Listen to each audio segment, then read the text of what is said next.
Prince Harry pens letter honoring Mother Diana's legacy and AIDS activism.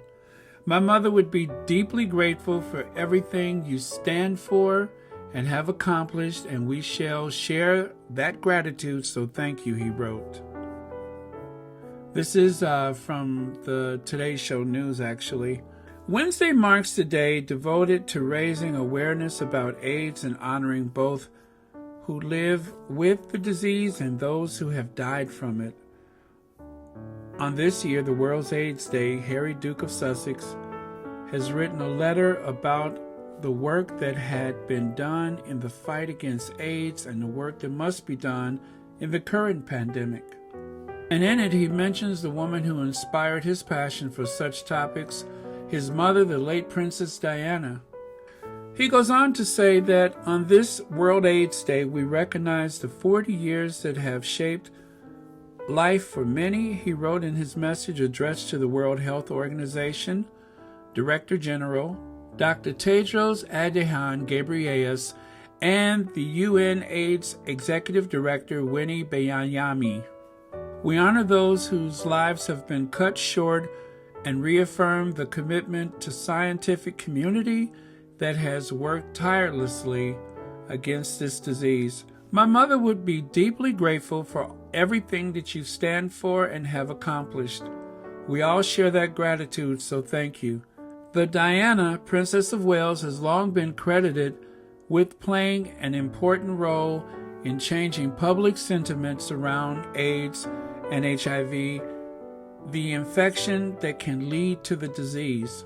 In the 1980s and early 1990s, during a time when many were ostracized and feared due to their diagnosis, she visited hospitals and orphanages, often hugging patients and holding their hands. She went on to become the patron of the UK's National AIDS Trust, as well as an outspoken advocate who fought against the stigma of AIDS. But Harry's letter went on to draw a parallel between AIDS activists and another sort of activist, one that didn't exist during his mother's lifetime. It's striking to see how world-leading AIDS activists are also leading a call for pandemic vaccine equity. Harry went on to explain, vaccinating the world is a test of our moral character, and we are experiencing a spectacular failure when it comes to global vaccine equity. Similar to the AIDS crisis, we've yet again revealed over the past year that the value of life depends on whether you were born and or live in a rich nation or a developing country.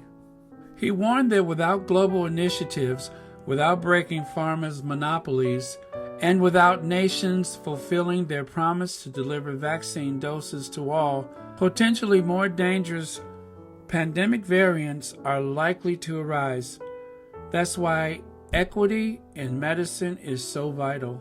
It's time to draw from the lessons we've learned throughout the HIV/AIDS pandemic, where millions died unnecessarily due to deep inequities in access to treatment. He urged we are really comfortable repeating the failures of the past.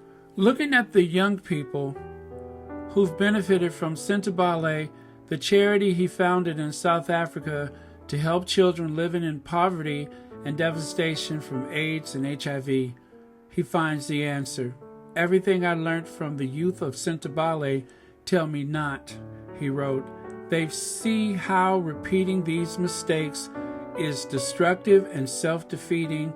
It is a betrayal of the next generation.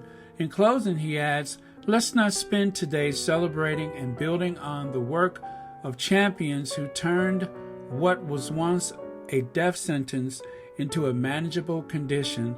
Let's spend tomorrow continuing our efforts to save lives and make a difference.